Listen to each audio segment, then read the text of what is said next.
मपि सर्वेषां मद्गतेनान्तरात्मना श्रद्धावान् भजते यो मां समे युक्ततमो मतः।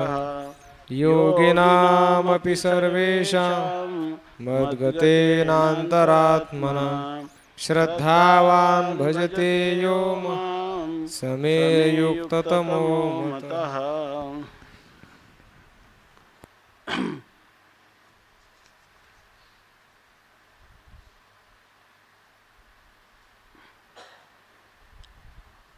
भगवान परमात्मा अर्जुनाला ध्यानयोगाचं किंवा आत्मसंयम योगाचं, अभ्यास योगाचं तिन्ही नावं दिलेली पुष्पिकेमध्ये. तर याचं महात्म्य सांगत असताना भगवान सांगतात की ह्या योगाचं अनुष्ठान श्रद्धापूर्वक अनुष्ठान करणारा आणि त्याच्यामध्ये थोडं काही प्रयत्नाचं वैगुण्य झालं असताना ज्याचा आयुष्य भानू मावळला अशा पुरुषाची कधीच दुर्गती होत नाही. त्याने पूर्वी केलेला जो अभ्यास आहे त्या पूर्वाभ्यासेन तेनैव ह्रियते ह्यवशोऽपि सः. तो त्याने मनात जरी आणलं तरी तो त्या साधनेच्या विरोधी विचार किंवा क्रिया करू शकत नाही. आपोआप पूर्वी केलेल्या त्या अभ्यासाचे जे संस्कार आहेत त्यानुरूप त्याला पुन्हा त्याचं मन तिकडंच ओढलं जातं आणि तो अभ्यास तो करतो. आणि हा अभ्यास करत असताना जर ह्या पुरुषाचं विशेष महत्त्व हे सांगतात की जिज्ञासुरपि योगस्य शब्दब्रह्माति वर्तते. शब्दब्रह्म म्हणजे वेद, त्या वेदाचा केलेला स्वाध्याय किंवा त्या वेदाचा असणारं शब्दज्ञान, अर्थज्ञान आणि सामंजस्य करून त्याचं झालेलं समन्वयपूर्वक ज्ञान, पण अर्थरूपता प्राप्त न होता झालेलं अदृढ अपरोक्ष ज्ञान, परोक्ष ज्ञान, हे सर्व जे आहेत ते या सर्वांचं अतिक्रमण करून तो म्हणजे या सर्वांपेक्षा तो श्रेष्ठ आहे. या सर्व साधनांचं जे फल त्या फलांचं तो अतिक्रमण करून जातो. त्याच्यापेक्षाही तो श्रेष्ठ अशा पदवीला प्राप्त होतो असं सांगितलं. ही जी योग साधना आहे तिच्यासाठी प्रयत्न करणारा जो पुरुष आहे, प्रयत्नात यतमानस्तु योगी संशुद्ध किल्बिषः अनेक जन्म संसिद्धस्ततो याती परांगतीम. हा जो पुरुष आहे तो परांगतीम याती म्हणजे हा पुरुष निश्चित आता हा योगभ्रष्ट पुरुष जेव्हा अशा महान आईवडिलांच्या उदरी जन्माला येतो आणि त्याला गर्भामध्ये किंवा बालपणीच त्या ठिकाणी कोणत्याही प्रकारच्या काळाची वाट न पाहता त्याला सर्वज्ञता प्राप्त होते. असा हा पुरुष पाठीमागे केलेल्या जे काही हळूहळू त्यांनी केलेला जो अभ्यास होता त्या अभ्यासामुळं अनेक जन्म संसिद्ध ततो याती परांगती, मोक्षाला जातो. परंतु ही मोक्षसिद्धी प्राप्त करण्यासाठी लागणारी जी चित्तशुद्धीरूप सिद्धी किंवा वैराग्यरूप सिद्धी ही त्याला पूर्वाभ्यासाने हळूहळू प्राप्त झालेली आहेत. अनेक जन्माने त्याला ही प्राप्त झालेली आहे. बहुनाम जन्मनाम अंते अशा प्रकारचा हा पुरुष आहे. आणि त्यामुळं त्याला जो चित्तशुद्धीचा चित्ताच्या अशुद्धीचा जो प्रतिबंध आहे तो योगी संशुद्ध किल्बिषः, त्याच्या अंतकरणातील सर्व पापवासना ह्या योगाभ्यासाच्या ध्यानयोगाच्या अभ्यासामुळं निवृत्त झालेल्या असतात. आणि असा जो पुरुष आहे या पुरुषाचं वर्णन करत असताना या ठिकाणी इतर जी साधनं आहेत त्या साधनांचं तप करू नये, यज्ञ करू नये, दान करू नये किंवा ज्ञान संपादन करू नये असं सांगण्यात तात्पर्य नाही. नाहीतर इथं असे वाक्य दिसतात, तपस्वीभ्योधिको योगी, तपस्व्यापेक्षा योगी श्रेष्ठ आहे असं सांगितलेले. ज्ञानीभ्योपि मतोधिका, ज्ञानी पुरुषापेक्षाही तो श्रेष्ठ आहे. आणि कर्मीभ्यश्चाधिको योगी, आणि कर्म करणाऱ्या पुरुषापेक्षाही तो श्रेष्ठ आहे असं आपण ऐकल्यानंतर मग ते कर्म काय करायचं, तप काय करायचं, सर्वात श्रेष्ठ तर कोण आहे, योग आहे असं कोणाला वाटेल. या ठिकाणी ह्या कर्म, तप किंवा ज्ञान, परोक्ष ज्ञान यांची टीका करण्यात म्हणजे यांचं निंदा करण्यात तात्पर्य नसून हा या ठिकाणी अर्थवाद आहे. म्हणजे प्रस्तुत जो विषय आहे त्या विषयाचं महत्त्व आपल्या बुद्धीवर आरूढ व्हावं म्हणून नही निंदा निंदितुम प्रवर्तते किंतु विधेयम स्तोतुम. निंदा त्या पदार्थाची निंदा करण्यासाठी नाही. जशी आई मुलाला लहान मुलाला अभ्यास करताना सांगते की तो आता खेळणं सोड आणि अभ्यास कर, तर त्याच्यामध्ये अभ्यास कर म्हणताना तो म्हणतो मी खेळणार, अभ्यास करणार नाही. कारण का तर ती सांगते, तो सांगतो की दादा कसा खेळतो. म्हणून ती म्हणते दादा वेडा आहे, दादाला काही कळत नाही, तू शहाणा आहे, तू मात्र अभ्यास करतो. याचा अर्थ असा आहे का दादाची निंदा करण्यात तात्पर्य नाही, तर याने अभ्यास करावा हे सांगण्यात तात्पर्य आहे. त्याप्रमाणे या ठिकाणी सर्वांनी ह्या ध्यानयोगाकडं प्रवृत्त व्हावं, ध्यानाचा अभ्यास करावा हे सांगण्यासाठी हा श्लोकाची प्रवृत्ती आहे. याला अर्थवाद असं म्हणतात. आता यानंतर आपल्याला शंका येते की या ठिकाणी हे झालं काय योगाची साधनं, परंतु आणखी काही साधन आहे का. हा आत्मसंयमयोग नावाचा जो 6वा अध्याय आहे ना, आपण सकाळी सांगितलं की आता बघा हा श्लोक कसा काय इथं आला, याच्याबद्दल आपल्याला मोठा विचारच येतो. प्रकरण कशाचं चाललेलं आहे, प्रकरण कशा चालले, योगाचं प्रकरण चाललेलं आहे की नाही. आणि आता या श्लोकात काय म्हणतात ते बघा. योगिनाम अपि सर्वेषां मद्गतेन अंतरात्मनः श्रद्धावान भजते यो माम समे युक्ततमो मतः. आता अन्वयाप्रमाणे सांगतात सर्वेषां योगिनाम अपि, म्हणजे सर्वच प्रकारचे जे योगी आहेत त्या योग्यामध्येही सर्व प्रकारचे योगी, म्हणजे आपण सांगितलं की योग म्हणजे हे परमात्म प्राप्तीच्या साधनाला योग म्हणतात. याचा अर्थ सर्वच योगी म्हणजे परमात्म प्राप्तीसाठी साधना करणारे सर्वच प्रकारचे योगी. कोणी सर्व म्हणजे त्याच्यामध्ये कोणी अष्टांग योगाची साधना करतं, कोणी कर्मयोगाची करतं, किंवा कोणी उपासना करतं, कोणी तत्त्वज्ञान म्हणजे शब्दाचं त्या ठिकाणी सारखं शब्दाचं अध्ययन करून त्या शब्दाचा ज्ञान किंवा त्याच्या अर्थाचं ज्ञान किंवा त्या अभिप्रेत असणारी अर्थरूपता हे प्राप्त व्हावं म्हणून सगळेजण काय करतात, प्रयत्न करतात. परंतु या सर्वांचं ध्येय एकच आहे की आपल्याला आत्मस्वरूपाची यथार्थ अनुभूती किंवा साक्षात्कार व्हावा. पण या ठिकाणी भगवान असं सांगतात योगिनाम अपि सर्वेषां, सर्वच जे योगी आहेत त्यांच्यामध्ये, म्हणजे सर्वच योगी म्हणजे परमात्मा प्राप्तीचं साधन करणारे जेवढे लोक आहेत त्याच्यामध्ये ध्यानयोग आला की नाही आला, त्या सर्वांमध्ये मद्गतेन अंतरात्मना यः श्रद्धावान मद्गतेन अंतरात्मना माम भजते सहा मे युक्ततमः मतः. ह्या सर्वच योग्यांमध्ये सर्वेषां योगिनाम अपि, सर्वच योगी म्हणजे सर्व प्रकारचे असणारे योगी की जे भगवत प्राप्तीच्या साधनाला प्रवृत्त झालेले आहेत. ते अजून काही विषय येणार आहे नंतर पहा. सर्वेषां योगिनाम अपि यः श्रद्धावान, जो अत्यंत श्रद्धावान आहे. श्रद्धावान म्हणजे काय, वेदाचे जे वचनं आहेत त्या वचनावर आत्यंतिक श्रद्धा असणारे किंवा गुरुवचनावर आत्यंतिक श्रद्धा असणारे.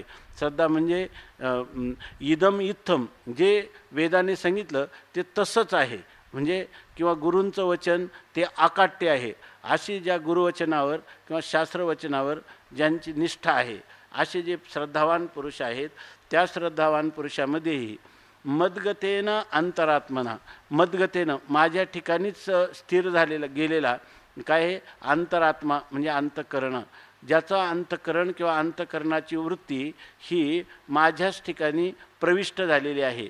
म्हणजे ज्या अंतःकरण वृत्तीचा विषय फक्त मीच आहे, विषय तो त्यांचा झाला नारायण नावडे जनधन मातापिता, ज्यांच्या अंतःकरण वृत्तीचा विषय फक्त मीच झालेलो आहे असे. आणि मद्गतेन अंतरात्मना माम भजते, माझं जे भजन करतात किंवा माझी जी सेवा करतात, सहामे युक्ततमः मता, तो मला युक्ततम म्हणजे पहिल्यांदा युक्त, युक्ततर आणि युक्ततम, या तो मला सर्वात अधिक श्रेष्ठ आहे असं मतः, असं मला मान्य आहे किंवा मी त्याला श्रेष्ठ मानलेलं आहे. हे जे श्लोक आहेत हे श्लोक तसे कूट श्लोक आहेत.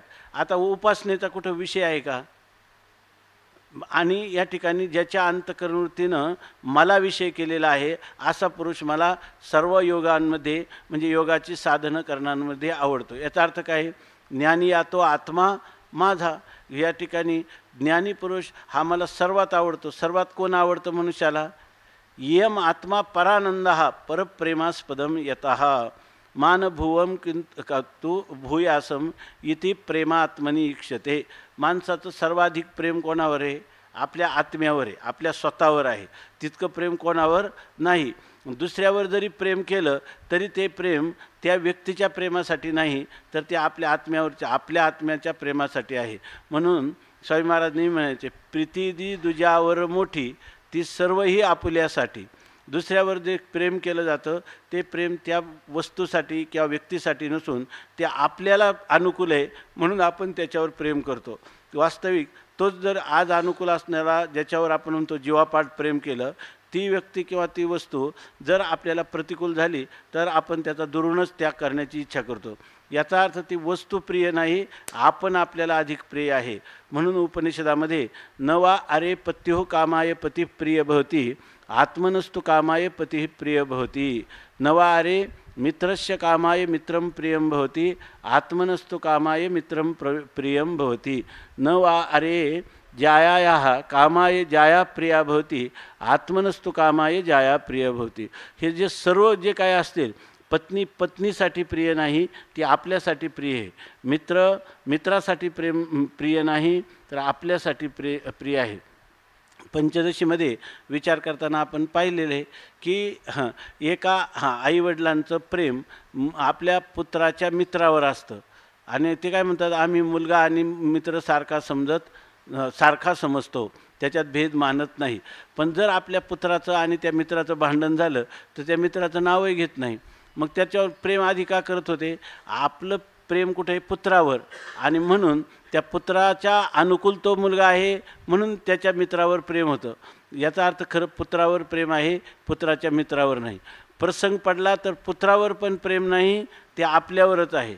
आई काय म्हणते की रात्रंदिवस आजारी असणाऱ्या मुलाच्या उश्याशी बसून राहते. 4-4 दिवस आयुष्यामध्ये उश्याशी अन्नपाणी तर सुद्धा तिला शुद्ध राहत नाही. मग आता तिचं प्रेम किती आहे? प्राणापेक्षा, स्वतःपेक्षा. अन्नपाणी खात नाही, स्वतःपेक्षा त्याच्यावर काय आहे? जास्त प्रेम आहे. पण तरीसुद्धा ही घटना हेच सिद्ध करते का तिचं स्वतःवर जेवढं प्रेम आहे तेवढं मुलावर नाही. कारण ती का करते? तर हाच मुलगा मोठा झाल्यावर म्हातारपणी आपल्याला सांभाळील म्हणून ती करत असते. मग ते प्रेम पुत्रासाठी पुत्रावर प्रेम आहे का आपल्यासाठी पुत्रावर प्रेम आहे? आत्मनस्तु कामाय, आपल्या इच्छापूर्तीसाठी ती वस्तू जी आहे तिच्यावर प्रेम केलं जातं. आपल्याला बिरबलाचं सांगतात ना, सगळ्यात मोठं प्रेम कोणावर आहे? त्यांनी सांगितलं आपल्या स्वतःवर आहे, सिद्ध करून दे. तर त्यांनी काही दिवसांनी सिद्ध केलं. त्यांनी सांगितलं असं कसं? कोणत्याही अगदी प्राणी जातीमध्ये पाहिलं, मांजरसुद्धा दाताचे आगरडे लागू न देता त्या पिलाला 7 जागा बदलवते की नाही? मग किती ते परिश्रम घेते, तिचं प्रेम किती त्या पिलावर आहे, काय त्याचा उपयोग आहे की नाही? एवढं प्रेम आहे की नाही? मग तुम्ही काय म्हणता, आईचं मुलावर असणारं किती निरपेक्ष प्रेम आहे आणि तुम्ही म्हणता सगळ्यांचं स्वतःवरच प्रेम आहे. सबसे प्रिय आपला आत्माच आहे, आपणा आपा सबसे प्रिय आहे, असं जर तुम्ही म्हणत असाल तर ते म्हणे मग सिद्ध करून दे. त्यांनी काय केलं, एका हौदामध्ये पाणी भरलं आणि त्याच्यामध्ये एक माकडीन ठेवली आणि त्या माकडीनीचं पिलू ठेवलं. जेव्हा त्या हौदामध्ये पाणी सोडायला सुरुवात केली तेव्हा ते पाणी वरवर चढायला लागलं. त्यावेळेला ते पिलू बारीक होतं माकडीनीचं, त्याच्या तोंडात पाणी जायला लागलं. मग तिनं काय केलं, ते पिलू उचललं आणि आपल्या मस्तकावर धारण केलं. आणि मग त्यावेळेला तो बिरबलाला तो बादशाह म्हणायला लागला, बघ बघ, तू म्हणतो ना आपल्या जीवावर प्रेम, तर ते म्हणे थोडं थांबा अजून. पाणी जसं जसं वाढत गेलं तसं तिच्या नाकात पाणी जायला लागलं. त्याला डोक्यावर ठेवलेलं होतं तिनं, तर तिनं तत्काळ त्याला पायाखाली घातला आणि वर डोकं काढलं आणि काय केलं, श्वास घेतला. मग त्यांनी म्हणलं बघ आता हे कोणावर प्रेम आहे, तूच सिद्ध कर. याचाच अर्थ आपल्यावर सर्वात अधिक प्रेम आहे. आणि या ठिकाणी भक्ताचं देवावर आणि देवाचं भक्तावर इतकं प्रेम असतं की ते एकमेकाचा आत्माच असतात. म्हणून इथं ज्ञानी या तो आत्मा माझा ऐसे बोलिले कपिध्वजा सप्तमाध्यायी. ज्ञानी पुरुष हा भक्त त्याला काय म्हणतो, ज्ञानोत्तर प्रेमलक्षणात्मक भक्ती करणारा किंवा ज्ञानलक्षणात्मिका भक्तीचं अनुष्ठान करणारा, अवलंब करणारा जो पुरुष आहे तो देवाला सर्वात जास्त आवडतो. म्हणून म्हणतात मदगतेन अंतरात्मना, असा श्रद्धावान यहा माम भजते सहा युक्ततमो मतः. बाकीचे युक्त योगी जे आहेत त्यांच्यापेक्षा श्रेष्ठ नाही, सर्वांपेक्षा श्रेष्ठ हा पुरुष आहे. आता या अध्यायामध्ये हा विषय कसा आला तर याचं कारण असं आहे की आत्ता आपल्या भगवतपूज्यपाद शंकराचार्यांनी गीतेचा विचार करत असताना 18 अध्याय आहेत, तर त्या प्रत्येक अध्यायाचं 6-6 अध्यायाचं एक षटकं असं केलं आणि त्याच्यानंतर ही 3 षटकं झाली, साहित्रिक 18. तर पहिले 6 अध्याय हे कर्म सांगणारे आहेत, म्हणजे कर्मकांडाचे. दुसरे 6 अध्याय हे उपासना कांडाचे आहे आणि तिसरे 6 अध्याय 13 ते 18 हे ज्ञानकांडाचे आहेत.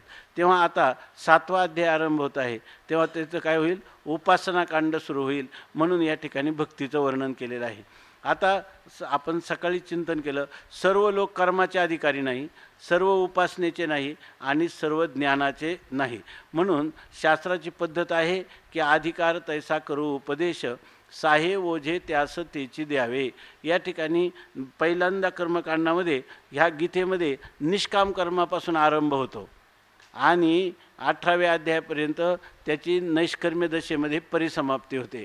म्हणजे गीतेमध्ये निष्काम कर्मयोग जो पहिल्या 6 अध्याय सांगितला त्याच्यामध्ये ते कर्म हे योगाचं साधन कसं काय आलं तर योग हे काय आहे, मानसिक क्रियाच आहे. म्हणून त्या ठिकाणी ह्या अष्टांग योगाधिकांचा समावेश, कुंडलिनी योगाचा किंवा हठयोगाचा, लय योगाचा समावेश या ठिकाणी 6व्या अध्यायाचा कर्मकांडामध्येच होतो. आणि त्यानंतर आता जे उपासना कांड सुरू करायचे त्याचा एक प्रकाराने उपोद्घात या ठिकाणी होतो. म्हणजे दुसऱ्या विषयाचं वर्णन करायचं आणि काय प्रतिपाद्यम अर्थम मनसी निदाय प्रकारांतरेण वर्णनम, त्याला काय म्हणतात, उपोद्घात. अशा प्रकारच्या 6व्या अध्यायाचं हा शेवटचा श्लोक आहे. दुसरी गोष्ट अशी आहे की या ठिकाणी भगवंताने या सर्व योगांमध्ये भक्ती श्रेष्ठ सांगितलेली आहे. सर्वेषामपि योगिनाम, सर्वच योग्यांमध्ये ही भक्तियोग हे श्रेष्ठ आहे असं भगवंताचं मनोगतीचं. म्हणून ते म्हणतात 6व्या अध्यायात काही संबंध नसताना ज्या अर्थी भगवान या श्लोकाचा प्रयोग करतात त्या अर्थी गीतेचा अभिप्राय त्या ठिकाणी त्यांनी पार उपक्रम उपसंहारापासून त्या दुसऱ्या अध्यायातसुद्धा भक्तीचा काही भाग दाखव, मतपराहा असे काही शब्द आहेत की त्या शब्दामधून भक्ती भगवंताचं मनोगत आहे की भक्ती या काळामध्ये सर्वात कलियुगा माझी करावे कीर्तन, तेने नारायण देईल भेटी.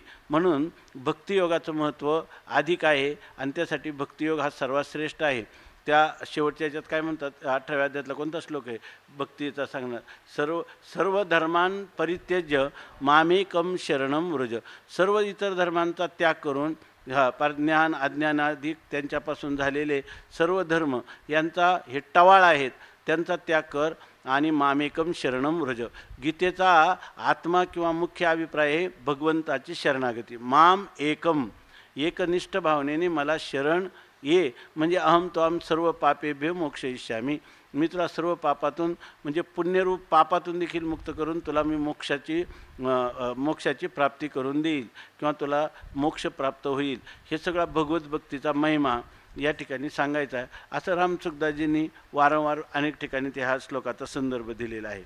योगिनाम अपि सर्वेषां मद्गतेन अंतरात्मना श्रद्धावान भजते यो माम समे युक्ततमो मतः. आता दुसरा एक अर्थ केला आहे भाष्यकारांनी या ठिकाणी, योगिनाम अपि सर्वेषां रुद्रादित्यादी ध्यान पराणाम मध्ये. आता इथे योगी म्हणजे काय, भक्ती करायला लागले तर भक्तीचा वेदामध्ये अनेक देवतांचं रुद्र आदित्य इत्यादी देवतांचं वर्णन केलेलं आहे. आणि त्या रुद्रादित्यांचं जर ध्यान करील असे जे योगी असतील तर ते चालतील का, तर ते आहेत ते योगी असं आम्ही म्हणतो. वेद प्रतिपादित देवतांचं ते ध्यान करत असल्यामुळं तेही भक्त आहेत.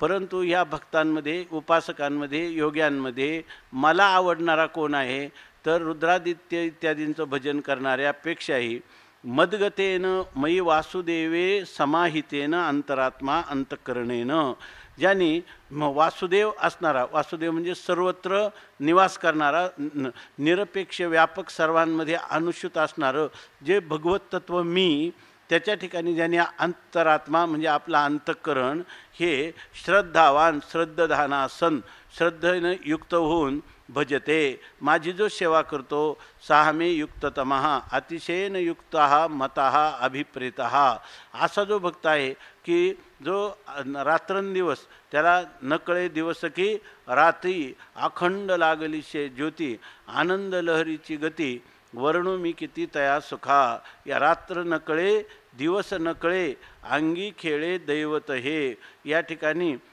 जागृती स्वप्न सुषुप्ती नाठवे आणि रूप पाहता आनंदी आनंद साठवे, अशा धारणा ज्याच्या अंतकरणामध्ये झालेल्या आहेत, असा जो भक्त आहे श्रद्धायुक्त आहे आणि इतर देवदेवतांची उपासना करण्यापेक्षा सर्व देवादिदेव सर्वांचा नियंता असणारा ईश्वर रूप असा जो मी, त्या माझी ज्याच्या अंतरात्मा म्हणजे अंतकरण वृत्तीच्या द्वारा जो भजन करतो सेवा करतो काया वाचा मनाने सहामे युक्ततमः मतः, तो मला सर्वात श्रेष्ठ आहे असं वाटतं. या ठिकाणी ह्या भक्ती संप्रदायाचं जे महत्त्व आहे ते भगवंताच्या मुखातून स्वतः म्हणजे स्वतः स्फूर्ती होऊन स्वयंस्फुरण होऊन हे बाहेर पडलेला हा श्लोक आहे. म्हणून याच्यापासून काय होतं की भगवत भक्तीला प्रारंभ करणारं उपासनाकांड त्याचा या ठिकाणी जणू काही उपोद्घात आहे किंवा पुढच्या विषयाचं हे अवतरण आहे, पुढच्या कांडाचं हे अवतरण आहे असं आपल्याला म्हणता येईल. आता एवढं झाल्यानंतर म्हणतात इति श्रीमद्भगवद्गीता सुपनिषत्सु ब्रह्मविद्यायां योगशास्त्रे श्रीकृष्णार्जुन संवादे आत्मसंयम योगो नाम षष्ठोऽध्यायः.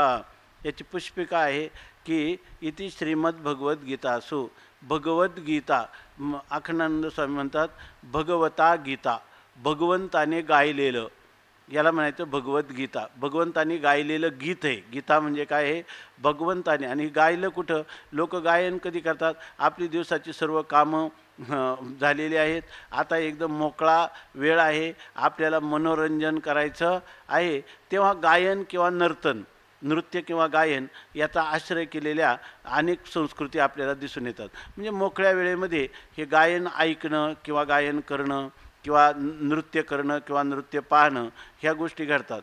परंतु हे भगवंताचं हे जे गायन झाले कुठं झाले, कुरुक्षेत्राच्या रणांगणावर झालेले. म्हणजे रणांगणावर कुरुक्षेत्राच्या रणांगणावर झालेलं हे गायलेलं हे भगवंताने गीत आहे. आता सकाळी आपण चिंतन केलं की रात्रंदिवस आम्हा युद्धाचा प्रसंग आंतरबाह्य जग आणि मन, मनुष्याला बाह्य लौकिकही युद्ध आहे आणि अंतर्मनातही युद्ध आहे, आणि अशा ह्या युद्धभूमीवरच मनुष्याने हे गायन केलं पाहिजे. याचा अर्थ काय, जीवनात शीतउष्ण सुखदुःख इत्यादी द्वंद्व त्यांचे चढउतार आपल्या जीवनात येत असतानाच आपल्या अंतःकरणवृत्ती भगवत प्रेमाने त्या भगवंताच्या ठिकाणी जर आपल्याला लीन करता आली तर आपल्याला जीवनात त्या दुःख कैचे नये स्वप्नाशी, दुःख स्वप्नात देखील येत नाही आणि आनंदाचे डोहे आनंद तरंग असा आनंदपूर्ण जीवन जगता येतं. म्हणजे मागं सांगितलं 6व्या अध्यायात याच अध्यायात मेरूपासून थोरे देह दुःखाचेनी डोंगरे दाटी जो पडी भारी चित्त न दाटे. डोंगरापेक्षा मेरू पर्वतापेक्षा मोठं दुःख आलं तरी त्याचा रोमसुद्धा वाकडा होत नाही, अशी जीवन जगण्याची कला या गीतेमध्ये सांगितली किंवा भगवती ज्ञानेश्वरीमध्ये ज्ञानोबारायांनी प्रतिपादन केली. म्हणून हे भगवंताने गायलेलं गीत आहे. आणि ह्या भगवद्गीता हे उपनिषद आहे. उपनिषद म्हणजे उप आणि नि अधिक शद्रलू ह्या पासून बनलेलं हे उपनिषद रूप आहे. काय त्याचा अर्थ काय आहे, गती अवसा काय गती विशरण अवसादयो हो. या ठिकाणी विशरण श्रू हिंसायाम म्हणजे आपलं जे संसार दुःख आहे किंवा जन्ममरण परंपरा आहे याचा नाश करणारी अशा प्रकारची ही गीता आहे. गीतेचं चिंतन करणाऱ्या मनुष्याला हा त्याचा शेवटचा जन्म आहे. तुकाराम महाराज म्हणतात ना, बीज भाजूनी केलेलाही आम्हा जन्म मरण नाही. जोपर्यंत जिवंत आहे तोपर्यंत काय आहे त्याला जीवनमुक्तीचं सुख आहे आणि गेल्यानंतर त्याला विदेह कैवल्य प्राप्त होतं. अशा प्रकारची ही भगवद्गीता आहे, ही उपनिषद आहे. म्हणून उपनिषद याचा अर्थ विशरण म्हणजे जन्ममरण परंपरेचा नाश किंवा गत्यर्थक धातू जे असतात ते ज्ञानवाची असतात. मी कोण आहे म्हणजे आत्मज्ञान, त्या मी कोण आहे याचा परिचय करून देणारा हा ग्रंथ आहे.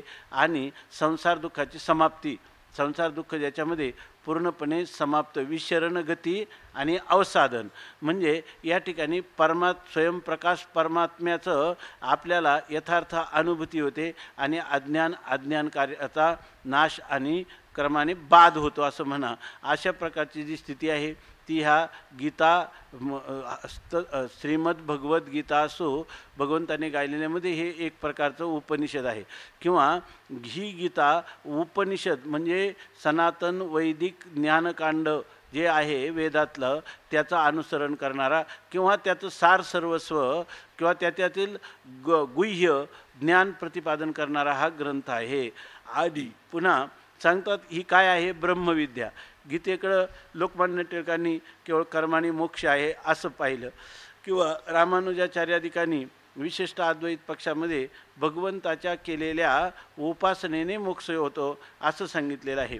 पण गीता हे जर उपनिषद अनुसारी तत्त्वज्ञान असेल तर ती ब्रह्मविद्या आहे, म्हणजे ब्रह्मस्वरूपाचे आत्मत्वाने प्राप्त करून देणारी, आत्मत्वाने ब्रह्मस्वरूपाचा निश्चय करून देणारी, किंवा ब्रह्माचा आत्मत्वाने निश्चय करून देणारी ही ब्रह्मविद्या आहे. बृह शब्दाचा अर्थ आहे व्यापक, निरपेक्ष. व्यापक निरपेक्ष अखंड असणारं जे अद्वैत आत्मस्वरूप किंवा ब्रह्मात्मैक्य स्वरूप त्यामध्ये स्थिती करून देणारी आहे, म्हणून याला ब्रह्मविद्या असं म्हटलेलं आहे. आणि हे शास्त्र आहे, शंसनात शास्त्रमिती उच्यते युजुर्योगे समाधव, म्हणजे जेणेकरून आपल्या चित्ताची समाहितता आपल्या निरतिशय व्यापक ब्रह्मस्वरूपाच्या ठिकाणी होईल अशा प्रकारचं हे योगशास्त्र आहे. योग म्हणजे परमात्मा प्राप्तीचं साधन, ज्याच्यामध्ये शंसनात म्हणजे कथन, निरूपण, उपदिष्ट केलेलं आहे असं हे योगशास्त्र आहे. आणि ह्या योगशास्त्राचं स्वरूप काय आहे तर श्रीकृष्णार्जुन संवादे. त्याच्यामध्ये कृष्ण परमात्म्याचं आपण पाहिलं की शब्दाचा अर्थ विलेखन करणं असं आहे, आकर्षण करणं असं आहे, किंवा आकर्षण असं म्हणतात, कर्षण करणं असं आहे. किंवा कृ आणि न हे दोन शब्द जे आहेत तर ते एक आहे कृश्च सत्तावाचक भूवाचक आहे, आणि ण शब्द आहे तो आनंदवाचक आहे. आणि ज्याच्यामध्ये या ठिकाणी सद्रूपता आणि आनंदरूपता यांचं चिद्रूप ब्रह्मस्वरूपाच्या ठिकाणी अखंड नित्य संचलेलं ऐक्य प्रतिपादन केलं जातं, त्याचंच नाव आहे कृष्ण. म्हणून अशा प्रकारचा कृष्ण आणि अर्जुन म्हणजे परवा एक मला खूप चांगली व्युत्पत्ती वाचायला मिळाली, पण आता लक्षात नाही, मागच्या वेळेस आठवली नाही. जसं रुजुत्वात अर्जुन आहे त्याच्याऐवजी दुसरी कोणाला आठवत असली सांगा, तर दुसरी एक व्युत्पत्ती दिलेली आहे आणि ती खूप अर्थवाही अशी व्युत्पत्ती आहे. परंतु त्याच्याप्रमाणे ह्या कृष्ण आणि अर्जुन म्हणजे योग्य असणारे श्रीगुरू आणि अधिकारी असणारा शिष्य यांच्यामध्ये सत्य असत्याचा निर्णय किंवा सत्य मिथ्याचा निर्णय करण्यासाठी प्रवृत्त झालेलं हे ग्रंथरत्न आहे. म्हणून या ठिकाणी त्याला म्हणतात की त्याचं ह्या चर्चेची किंवा विद्वत चर्चेची तद्विद्य संभाषा या रूपाने चाललेले ही जी चर्चा आहे हिच्यामध्ये जल्प आणि वितंडाला स्थान नाही, तर ते काय आहे श्रीकृष्ण परमात्म्याचा आणि अर्जुनाचा संवाद आहे. संवाद म्हणजे वादे वादे जायते तत्वबोधा. या ठिकाणी कोणत्याही प्रकारचा दुराग्रह न धरता जर आपल्याला सत्याचं काही शोध लागला तर त्याचा चाललेला प्रयत्न जो आहे आणि तो शब्दरूपाने संवाद रूपाने चाललेला आहे, अशा प्रकारचा हा ग्रंथ आहे. किंवा गुरु शिष्य सत्पथामध्ये हा संवाद होत असतो. गुरु श्रेष्ठ आहेत आणि शिष्याने आपल्याकडं कनिष्ठत्वाची भूमिका घेऊन आपल्या उद्धारासाठी केलेले जे प्रश्न आहेत तद्विधी प्रणिपातेनं परिप्रश्नेनं सेवया, त्याच्यातलं जे परिप्रश्न आहे तो सेवेसहित आहे आणि नम्रतेसहित आहे.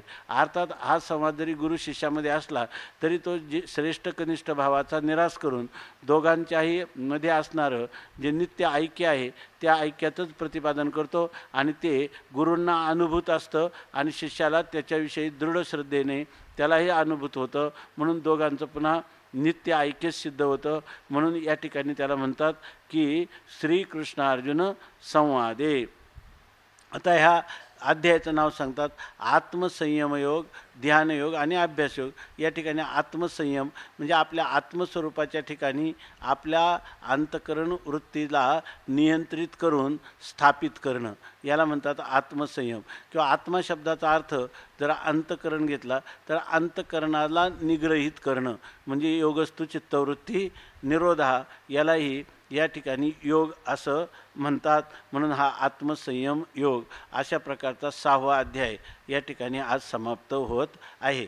आता या श्लोकासंबंधाने भगवान संत सम्राट माऊली सांगतात. मागं सांगितलं म्हणून या कारणे तुते मी सदा म्हणे योगी होई अंतकरणे पंडुकुमारा. हे मी ह्या योगाचं जे महत्त्व अर्जुना आत्तापर्यंत तुला सांगितलं तर तू सुद्धा अंतकरणाने योगाभ्यास करावा, ध्यानयोगाचा तू अभ्यास करावा यासाठी तुला सांगितलेलं आहे असं पाठीमागच्या श्लोकात सांगितलं.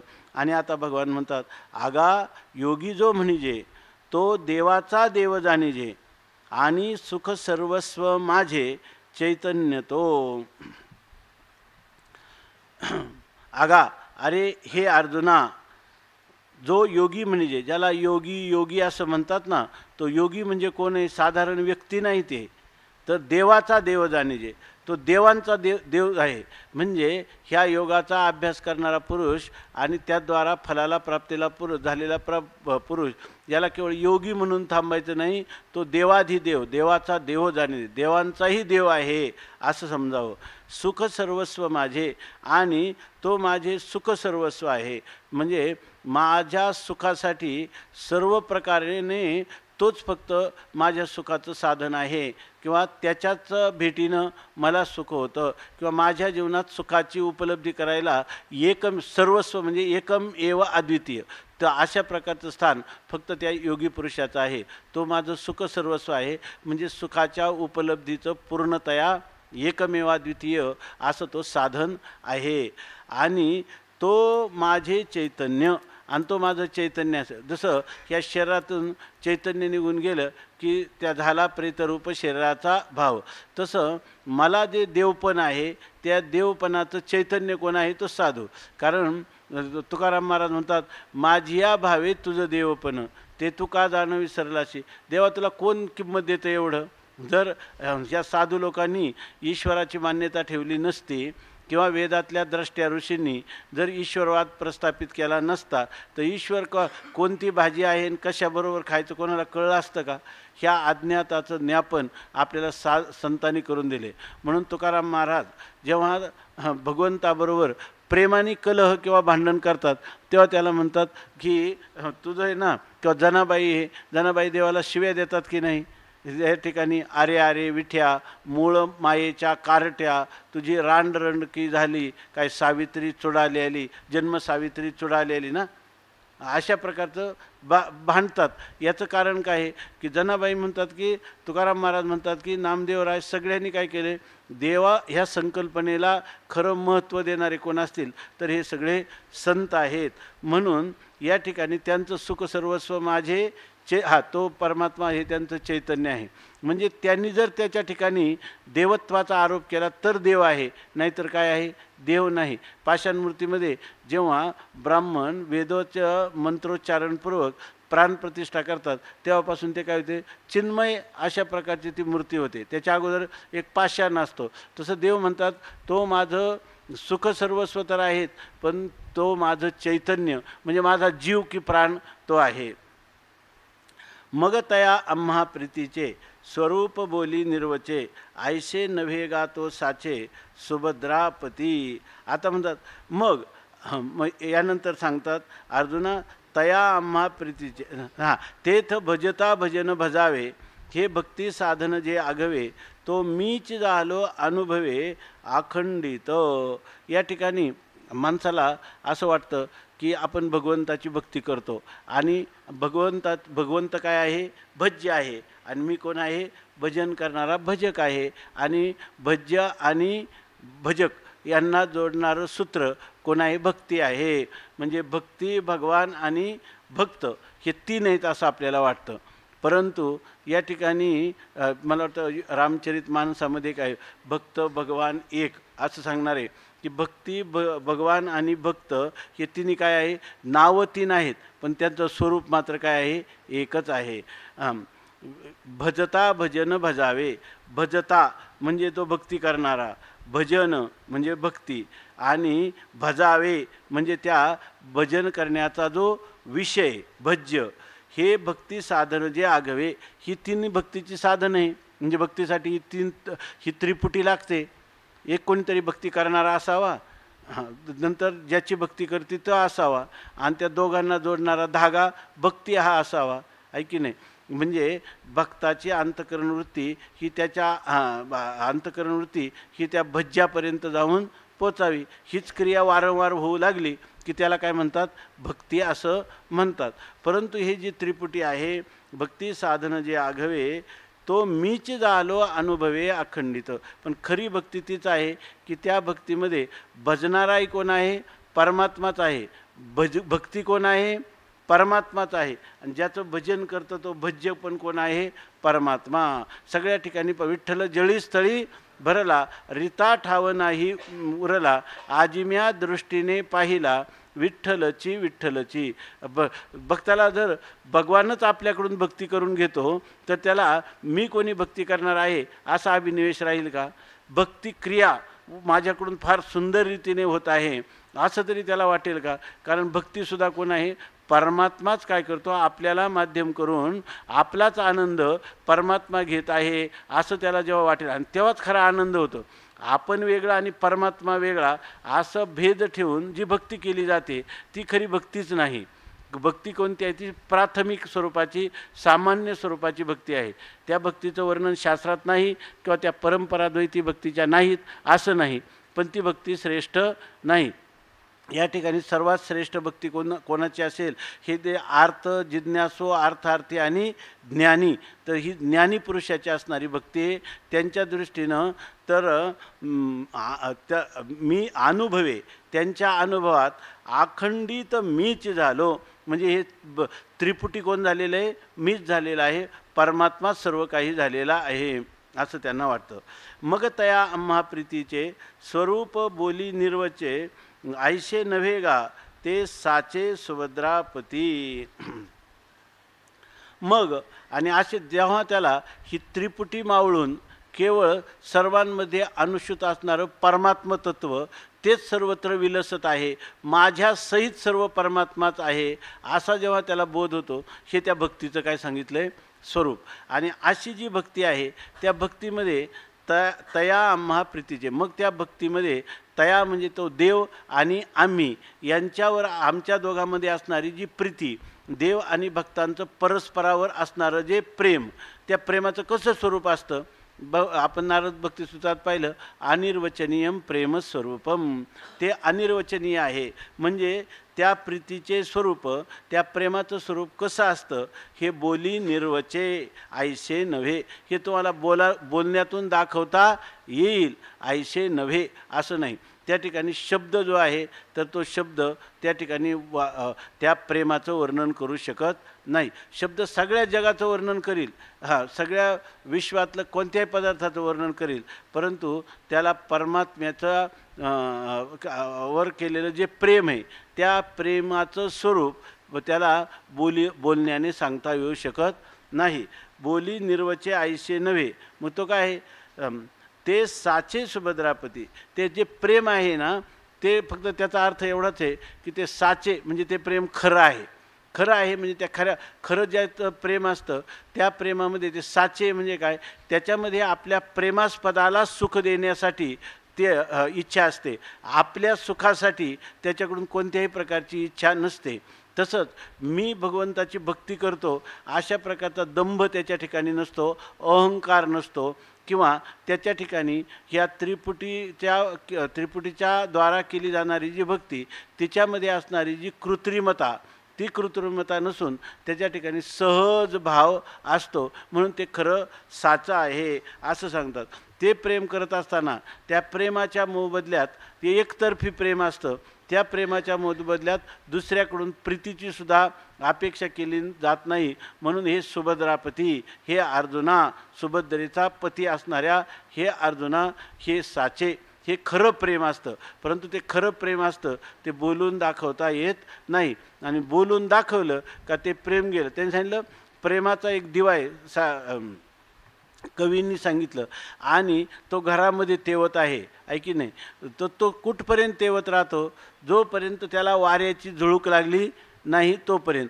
तसं तोंडाची खिडकी उघडली आणि शब्दरूपी वारा आला का ते खरं प्रेम आहे, ते प्रेम मावळून जातं. म्हणून त्या ठिकाणी कधी कोणी म्हणायला लागलं ना माझं तुझ्यावर अत्यंत प्रेम आहे, तर आपल्याला लाज काय वाटावी, माझं पण तुझ्यावर आहे म्हणण्याची लाज वाटावी.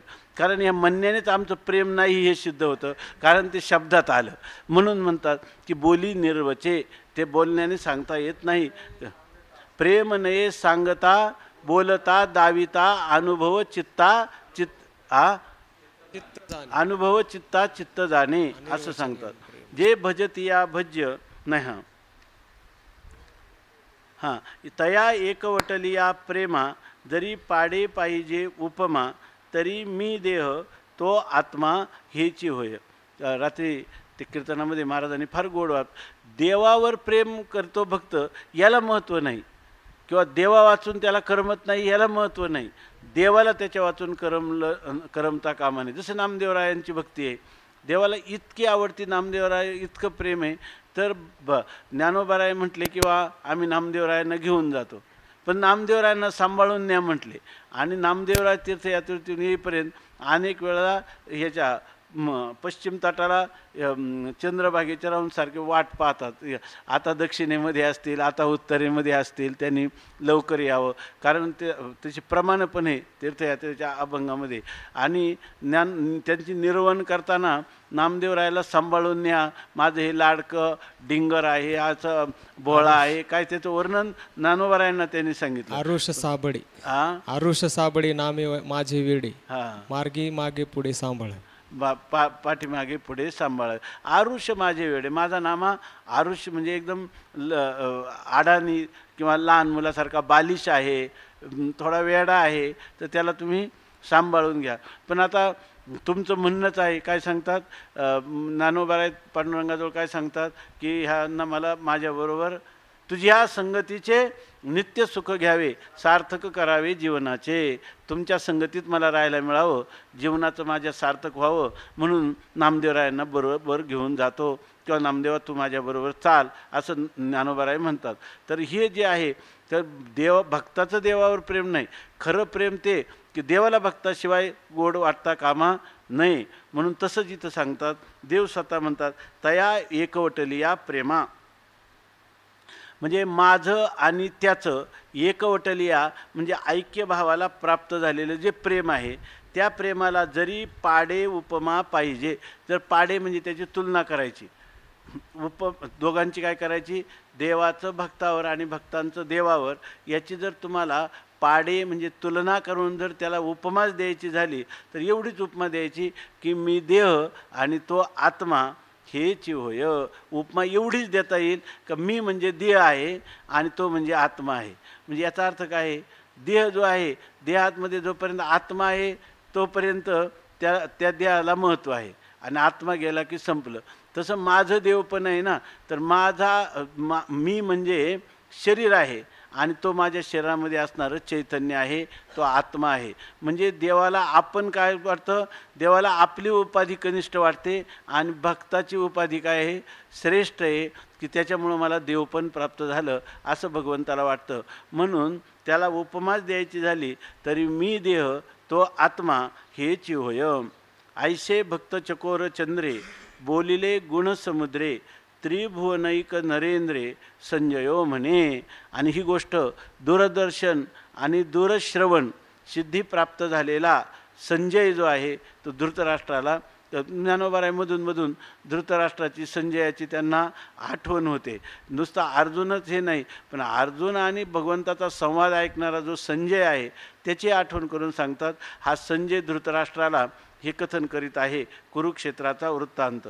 म्हणून त्या ठिकाणी त्या संजयाला काय म्हणतात की संजय म्हणजे भक्त चकोर चंद्रे, बोलिले गुणसमुद्रे, त्रिभुवनैक नरेंद्रे संजयो म्हणे. संजय त्या उपमा देतात की श्रीकृष्ण परमात्म्याला तीन विशेषण दिला. तो काय आहे? भक्त चकोर चंद्रे. ज्ञानोबराय म्हणतात ना, आम्ही चकोर हरी चंद्रमा. आम्ही चकोर पक्षी आहोत आणि भगवान परमात्मा चंद्र आहे. चंद्राच्या किरणातून, जे शीतल किरणातून अमृत आहे, त्या अमृताचं प्राशन करून हा चकोर पक्षी जो आहे तो आपलं जीवन जगत असतो. चकोर पक्षी चंद्रामृताशिवाय दुसरं काही, पावसात आलेलं पाणी ते कधी सेवन करत नाही. तसं भक्तरूपी चकोरांना चंद्राप्रमाणे असणारा श्रीकृष्ण परमात्मा. आणि तो बोलिले, त्या परमात्म्यानं अर्जुनाला असं बोललेलं आहे. तो कसा आहे? गुणसमुद्र. गुणसमुद्रे. तो जे कुठे काही भगवंताच्या ठिकाणी चांगले गुण आहेत ते, समजा भक्तवत्सलता, दयाघनता, सर्व समर्थता, सर्वज्ञत्व, सर्व शक्तिमत्व, तुझी या पार नाही गुणा. त्यांनी सांगितलं की भगवंताचे गुण जर वर्णन करायचे झाले तर काय काय काय किती वर्णू तुमचे गुण. हां, नाटाचा अभंग आहे ना, काय वर्णू तुमचे गुण. हा तो पण आहे. हा, मी तो अल्पमतीहीन, काय वर्णू तुमचे गुण. उदकी तारिले पाषाण, हे महिमान नामाचे. किंवा तुझ्या पार नाही गुणा, माझी अल्पमती नारायणा. भवतारकाजी सुजाना, एक विज्ञापना पायापाशी. भगवंताच्या गुणाचं वर्णन करायचं झालं तर तो पुष्पदंत सांगतो ना की संपूर्ण समुद्राची शाई केली आणि तिच्यामध्ये सर्व पृथ्वीवर असणारे जेवढे वृक्ष आहेत त्यांच्या लेखणी केल्या. आणि सरस्वती जर ते लिहायला बसले तरीसुद्धा त्या परमात्म्याच्या गुणांचं वर्णन करू शकत नाही. काय तो श्लोक? आशित गिरी समम शात कज्जलम सिंधू पात्रे, सुरतरुवर शाखा लेखनीम पत्रमुर्वी, लिखती यदि गृहीत्वा शारदा सर्व कालम, तदपि तव गुणाना मीश पारम न याती. अशा परमात्म्याचे गुण आहेत. आणि तो गुणांचा काय आहे? अथांग समुद्र आहे. आणि त्रिभुवनैक नरेंद्रे. आणि हे कोण बोललं? त्रिभुवन म्हणजे जे स्वर्ग, मृत्यू आणि पाताळ हे जे त्रैलोक्य आहे त्या त्रैलोक्याचा एक त्रिभुवनैक नरेंद्र. नरेंद्र म्हणजे राजा. आणि ह्या त्रैलोक्याचा एकमेव असणारा राजा असा जो परमात्मा श्रीकृष्ण त्यांनी बोलिले, तो या ठिकाणी असं बोलला असं संजय धृतराष्ट्राला सांगतो. तेथ आदिलापासोनी पार्था, ऐकिजे ऐशीच्या आस्था, दुनावली हे यदुनाथा, भावो सरले किंवा पावो सरले किंवा फावो सरले असे पण पाठभेद आहेत. या ठिकाणी सांगतात अर्जुनाची स्थिती काय होते की हे जे बोलत होतं ना भगवान परमात्मा, हे पार्था आदिलापासोनी. पार्था म्हणजे अर्जुनाला अगोदरच, ऐकिजे हे सारखं भगवंतानी बोलत राहावं आणि मी ऐकत राहावं. जसं परीक्षिती आहे ना, त्या परीक्षितीला वाटतं की मला हजारो कान दिले तरी भगवंताचं गुण ऐकायला ते काय पडतील, कमीच पडतील. त्याप्रमाणे अर्जुनाला असं वाटतं की अगोदरच त्याच्या मनापासून त्याला असंच वाटत होतं की भगवंतानी बोलत राहावं आणि मी ऐकावं, अशी त्याची आस्था म्हणजे अशी त्याच्या अंतःकरणामध्ये उत्कट इच्छा होती. आणि ती आता दुनावली, ती तर आता आणखी दुप्पट झाली. असे भगवान जेव्हा असं सांगायला लागले आपल्या भक्ताचं वर्णन, त्यावेळेला तो किंवा भक्तीचं महात्म्य, तेव्हा तर त्याला आणखी दुप्पट रीतीने, कारण अर्जुन मुळातच काय होता? सख्य भक्ती करणार होता. सख्यपणे अर्जुन नरनारायण सृष्टी जनार्दन एकरूप. म्हणून त्या ठिकाणी अर्जुनाला तर आता दुनावले, दुप्पट झालं. म्हणजे त्याला आणखीन असं वाटलं की हे सारखं भगवंताचं ऐकत राहावं. हे भगवंताला भाव सरले, हे भगवंताला कळून चुकलं. भगवंताच्या लक्षात आलं की अर्जुन आता सारखं एकाग्र होऊन आता याला भक्तीचं ऐकायचं आणि भगवंताला तेच पुढं उपासना कांड सांगायचं आहे. म्हणून ते त्या भगवंताच्याही लक्षात आलं. त्याला म्हणतात पावो सरले किंवा फावो सरले. समजलं, लक्षात आलं की सावियाची मनी संतोषला, जे बोला आरिसा जोडेला, तेने हरिखे आता उपलवला निरूपिल. आता सांगतात की सावियाची मनी संतोषला. साविया म्हणजे सहजच. असं जेव्हा अर्जुनाची स्थिती भगवंताने पाहिली तेव्हा भगवंत सावियाची म्हणजे सहजच मनी संतोषला, मनामध्ये त्याला अत्यंत संतोष झाला, आनंद झाला. आणि कशाचा आनंद झाला? जे बोला आरिसा जोडीला, आपल्या बोलण्याला, इथं आपल्या बोलण्याला हा काय झालेला आहे? जणू आरसाच झालेला आहे. म्हणजे आरशामध्ये कसं असतं, जसं आपलं बोलणं आहे ना तसंच आपलं जसं आपला चेहरा आहे ना, तो चेहरा जसाच्या तसा आरशामध्ये आपल्याला दिसतो का त्याला सोडून दिसतो. जर आपला वाकडा गंध असला तर आरशात वाकडाच. तसं बोलण्याचा हा आरसा आहे. म्हणजे मी जेवढं बोलेल त्याचं तंतोतंत मूर्तिमान जे काही अनुभूती आहे ती माझ्या अर्जुनाची आहे. म्हणून माझं बोलणं हे एक बिंब आहे आणि त्याचं आरशात पडणारं प्रतिबिंब म्हणजे आरसा ही उपाधी कोण झालेला आहे? अर्जुन झालेला आहे. म्हणून भगवान म्हणतात बोला आरसा जोडला. आपल्या बोलण्याचं यथार्थ प्रतिबिंब जसंच्या तसं ग्रहण करणारा आरसा म्हणजे हा अर्जुनच आपल्याला जोडला म्हणजे लाभलेला आहे. आणि तेने हरिक आहे आणि त्याचा भगवंताला झालेला हरिक म्हणजे आनंद. आणि त्यामुळं आता भगवान काय करतात, हे जे आता उपोद्घात केला ना तो आता उपलवला निरूपिलं. आता उपलवला म्हणजे त्याचा आणखीन उलगडा करून विस्तार करून त्याचं आता निरूपण करेन. कारण भगवान पहिल्यांदाच म्हणतात की अर्जुना तू परिसशी परिसुनी अनुष्टीशी तरी आम्हाशीच वाणी कायशी सांगावयाची. तो प्रसंग आहे पुढा जेत शांत दिसेल उघडा तो पालविजेल मुडा प्रमेय बीजांचा. आता माऊली सांगतात तो प्रसंग पुढा आहे. आता भगवान जे त्याला विस्ताराने निरूपण करणारे आहेत भक्ती सिद्धांताचा आहे की नाही. तर भक्ती आणि भगवान आपलं भक्त आणि भगवान यांच्यामध्ये असणारी निरुपम प्रीती आणि म्हणजे भक्ती आहे की नाही त्याचं वर्णन या ठिकाणी सांगणार आहेत. पण ते कधी तो प्रसंग पुढा आहे. तो प्रसंग पुढा आहे. पुढा आहे म्हणजे पुढच्या 7व्या अध्यायापासून प्रारंभ होत आहे. आता त्याच्यामध्ये दिसेल काय तुम्हाला, जेत शांत दिसेल उघडा. जेत उघडा शांत दिसेल याचा अर्थ पुढच्या अध्यायामधला जो रस आहे नवरसापैकी तो नवरसापैकी रस कोणता दिसणार आहे तुम्हाला? शांत रस. आणि शांत रस कधी त्याचा स्थायी भाव काय आहे? शांतरसाचा वैराग्य. मग शांतरसाचा उद्भूत कधी होतो? जर तुमच्या अंतकरणाच्या ठिकाणी वैराग्य परिपुष्ट असेल तरच शांतरसाची अभिव्यक्ती करू शकता. ते परवा आपण तिथं होतं ना, तिथं शृंगार रस होता त्याच्यामध्ये आणि ते सगळं त्यांचं व्याख्यान झालं. टाळ्यांचा कडकडाट नुसता लोक त्याच्यातले आपल्याला 90% कळणार पण नाही काही काय चाललंय म्हणजे ते, कारण त्याचं पार्श्वभूमी माहीत नसते ना. आणि त्याच्यानंतर त्याने आपल्याला भाषण करायला लावलं तिथं.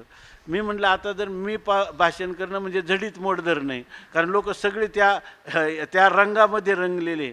म्हणलं पण शृंगाररसाच्या माथ्यावर पाय ठेवणारा रस आहे आमच्याकडं शांतरस. पण तो शांतरस आता इथं जर प्रगट करायचा असेल तर ज्ञानेश्वर महाराजांना आणावं लागेल असं. तो कळलं का नाही कळलं मला काय करायचं त्याचं. तो प्रसंग आहे पुढा जेथ शांत दिसेल उघडा. ज्या ठिकाणी उघडा म्हणजे अनावृत्त असा शांतरस त्या ठिकाणी काय होणार आहे? अभिव्यक्त किंवा प्रगट होणार आहे. आणि तो पालविजेल मुडा प्रमेय बीजांचा. आणि त्या ठिकाणी मुडा पालविजेल. मुडा म्हणजे त्या जो गठ्ठा आहे किंवा बीज साठवून ठेवण्याचे जी एक भांडं आहे ते मुडा त्याला म्हणतात. म्हणजे ते ज्याला काय म्हणतो ना आपण मोठे धान्य साठवणारी कणिग असते. आणि मुडा म्हणजे ते थोडंसं जे चांगलं निवडक बीज आहे ते साठवण्यासाठी त्याचं एकत्र करण्यासाठी जो मुडा आहे तर त्या मुडा पालविजेल तो मोकळा केला जाईल. पण कशाचा मुडा? ज्या वेळेला आपल्याला धान्याची पेरणी करायची त्यावेळेला त्या मुड्यातून काय करतात? ते बीज काढतात आणि त्याची पेरणी करतात. तसं इथं कोणता मुडा? प्रमेय बीजाचा. प्रमेय म्हणजे सिद्धांतरूपी जे बी आहेत ते पालविजेल म्हणजे ते बाहेर काढील, ते पेरलं जाईल आणि ते अंकुरित होईल. अशा प्रकारचं त्या ह्या ठिकाणी म्हणजे पुढच्या अध्यायामध्ये काय आहे? अनेक सिद्धांतरूपी रत्न त्या ठिकाणी पेरली जातील आणि त्याच्यापासून त्या सिद्धांताचं पीक येईल म्हणजे अंकुरित होईल. आणि त्याच्याशिवाय त्या ठिकाणी कोणता रस अवतरीण होईल? शांत रस.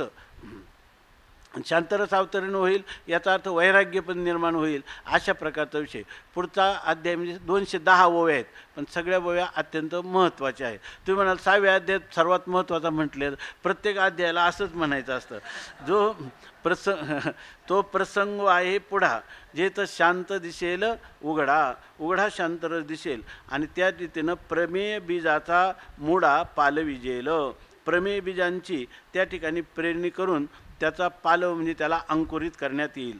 जे सात्विकाचेनी वडपे गेले आध्यात्मिक खरपे सहजे निराळले वाफे, निरोळले का काही ठिकाणी, सहजे निराळले वाफे चतुर चित्ताचे, निडारले, असा पाठ आहे. बरोबर, ते तर निडारले वाफे चतुर चित्ताचे. आता या अध्यायामध्ये काय होईल, सात्विकाचे निवडवे, म्हणजे सात्विकाची वर्षा होईल, म्हणजे सत्वगुण जेणेकरून आपल्या अंतःकरणात वाढेल आणि रजोगुण तमोगुण अभिभूत होतील. अशा प्रकारचंच या ठिकाणी काय होणार, विवेचन किंवा निरूपण होणार. कोणतं, सात्विकाचे निवडे, सत्वगुणाचं वृद्धी करणारे, असं सर्व या ठिकाणी वृष्टीच होईल, सत्वगुणाची वृद्धी करणारी, असा पाऊस पडेल. आणि त्यामुळं काय होईल, गेले आध्यात्मिक खरपे. आणि त्या ठिकाणी आध्यात्मिक म्हणजे कशाला म्हणतात माहिती आहे का, आपल्या ठिकाणी असणारं जे शरीर आणि मन, ह्या दोघांना अध्यात्म असं म्हणतात, शरीर आणि मन. आणि हे जे लोक आहे ना, शरीर आणि मनाला प्राधान्य देतात, तर त्यांच्या जीवनामध्ये वृक्षपणा, निरसपणा असतो. हा निरसपणा कधी जाईल, जर तुम्हाला या ठिकाणी सत्वगुणाच्या अंतःकरणात वृद्धी होईल. कारण जे पुरुष शरीर आणि मन ह्या दोन जड वस्तूंना आपल्या जीवनामध्ये, ते शरीर मी आहे किंवा मन मी आहे किंवा माझं आहे, आणि शरीराचे किंवा मनाचे असणारे विकार किंवा धर्म ते माझे आहे असं एकदा म्हणलं. सगळी माणसं वृक्ष काय आहेत, सगळी निरस काय आहेत, सगळी दुःखी काय आहेत, तर मी देह म्हणता असे. पण हे जाण्यासाठी काय होईल, ह्या 7व्या अध्यायातलं चिंतन जर तुम्ही ऐकलं, तर तुमच्या ठिकाणी हे जे रजोगुण तमोगुणाला बळी पडून तुम्ही मी आणि माझा देह, मी आणि माझं मन असं जे म्हणत असतात, ते ह्या सत्वगुणाच्या वर्षावामुळं जाईल. आणि मग काय होईल, सहजे निराळले वाफे चतुर चित्ताचे. आणि त्या ठिकाणी चतुर चित्ताचे, आता हे जे आहे ना, तुम्ही म्हणाला असं तर आम्ही तर 7व्या अध्यायाचे पारायणाच्या पारायण करतो, तरी आमच्या चित्तामध्ये रजोगुण तमोगुण झडून जाऊन सत्वगुणाची वृष्टी झाली आणि आमच्या जीवनातली निरसता संपली आणि आनंदाचे डोळे आनंद तरंग, असं आम्हाला तर काही वाटत नाही. त्यासाठी माऊलींचा शब्द आहे का चतुर्चित्ताचे वाफे, म्हणजे ज्यांचं चित्त चातुर्यपूर्ण आहे, आम्ही सांगत असणारा आशय ग्रहण करण्याची योग्यता असणारं शुद्ध आणि सूक्ष्म अशा प्रकारचं ज्यांचं अंतःकरण आहे, किंवा साधन चतुष्टय संपन्न असं ज्यांचं चतुर्चित्ता, हेच कोणी वाफे, आणि ते सहजे निरोळले, ते वाफे सहजच त्या ठिकाणी काय होतील, भराला येतील. म्हणजे त्या वाफेमध्ये हे जे सिद्धांतरूपी बीज पेरलं ते काय व्हायला लागेल, अंकुरित व्हायला लागेल, किंवा टवटवीत रीतीनं ते त्या जमिनीत उगवून येईल. पण इथं काय सांगितलं, सहजे निराळे, अगदी सहज, प्रयत्न पण करावा लागत नाही. कारण सत्वगुणी पुरुष आहे ना, त्याला फक्त काना वचनाची भेटी, त्याला ते थोडं ऐकलं तरी त्याला अष्टसात्विक भाव निर्माण होतील, अशी त्याच्या चित्ताची ठेवण आहे. म्हणून असे जे चतुर्चित्ताचे वाफे ते काय होतं, सहजच निडारले नांबरास आले असं सांगतात. तर परी अवधानाचा वापसा लाधला सोनया ऐसा मनोनी पेरावया दिवसा श्री निवृत्तीशी. आता हे काय बा, ग्रंथकर्ते कोण आहेत, ज्ञानोबा आहे, ऐके नाही. आणि ते ज्ञानोबा आहे काय म्हणतात, आता वरी अवधानाचा वापसा, चतुर्चित्ताचे जे वाफे आहेत ते चांगल्या प्रकाराने तयार केलेले आहेत.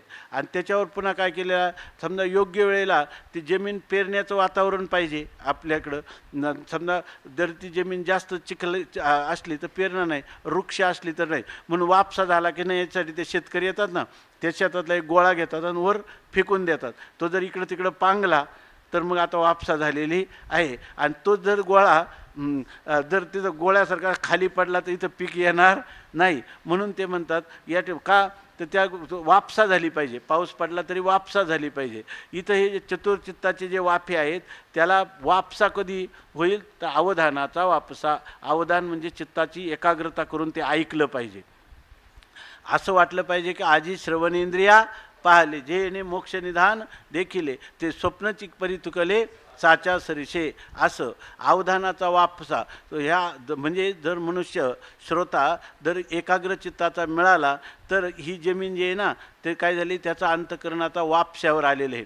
म्हणजे आता त्या ठिकाणी ते अंकुरित होण्याची योग्यता, पेरलेलं बीज या ठिकाणी निश्चित आता उगवण्याची योग्यता त्याला प्राप्त झाली. म्हणून म्हणतात हे अवधानाचा जो वापसा आहे तो सोन्यासारखा आहे. सोन्यासारखा म्हणजे अत्यंत श्रेष्ठ आहे, महत्त्वाची गोष्ट आहे. आणि असं जिथं झालं असेल ना तरच, नाहीतर मग काय होईल, खडकी जैसे वर्षेले, काय का आगी माझी पडिले, आगी माझी पेरिले, ते तिकडे त्याच्यासाठी. खडकावर किती पाऊस पडला तर उपयोग नाही, तसं इथं जरी किती जरी सांगितलं तरी त्याचा काही उपयोग नाही. किंवा अग्नीमध्ये पेरलं, आगीमध्ये पेरलं तर ते बीज काय होतील, भाजून जातील, ते अंकुरित होण्याची योग्य. नाहीतरी गोठी होईल मुखिया बैऱ्याची, नाहीतर मुका सांगतो आणि बैरा ऐकतो असं होईल. पण इथं मात्र असं म्हणतात, वरी अवधानाचा वापसा लाधला सोनिया ऐसा. सोन्यासारखा त्याचा अवधान म्हणजे चित्त समाहित झालेले आहे, एकाग्र झालेला आहे आणि तो वापसा आपल्याला लाधलेला आहे, लाभलेला आहे. आणि असं जेव्हा झालं ना, मनोनी पेरावया दिवसा श्री निवृत्तीशी. एक वयोवृद्ध महात्मा भेटले, बरेच दिवस झाले त्याला, तर ते सारखे पाठ सांगतात त्याच्यामध्ये. तर म्हटलं तुम्हाला काही त्रास नाही का याच्यामध्ये होत काही? ते म्हणे त्रासाचं नाही काही, त्याच्यात रसच नाही, पण मी सांगतो त्याचं कारण. आता काय म्हणे, आम्ही परतंत्र आहे, दक्षिणेकडे पाहून आम्हाला सांगावं लागतं, आम्ही परतंत्र, त्यामुळे हे लोक अधिकारी कोणीच नाही हे आम्हालाही माहीत आहे, परंतु आम्ही सांगतो ते केवळ आमच्या उदरनिर्वाहाची व्यवस्था होते, दररोज त्याच्यावर जे काय पायावर दक्षिणा येते त्याच्यामुळं आमचं उदरनिर्वाह चालतं, म्हणून आम्ही सांगतो. आता तिथं खरं पेरायला धाडस होईल का? होणार नाही. इथं म्हणतात श्रीनिवृत्तीशी, माझ्या श्री गुरु रायांना जो धाडस झालं हे सांगायला, ते या कारणाने झालं. म्हणून पेरावया दिवसा, म्हणजे जे सात्विक धैर्य आलं की आता यांना हे तत्त्वज्ञान सांगितलंच पाहिजे, हे कोणाला वाटलं म्हणतात, वाटलंय ज्ञानोबारायांना, म्हणतात कोणाला, निवृत्तीनाथांना वाटलं असं म्हणतात. का म्हणतात काय माहीत. निवृत्तीशी कसं धैर्य झालं ज्ञानोबारायांना, म्हणतात निवृत्तीनाथ महाराजांना झालं. हे काय? हां,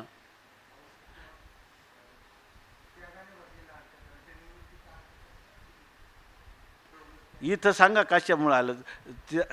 तुम्ही अजून मुंबईत असल्यामुळं सांगू शकले नाही, नाही तर त्या दिवशी एवढं अवघड सांगितलं आणि हे सांगायला तुम्हाला काय अवघड आहे का?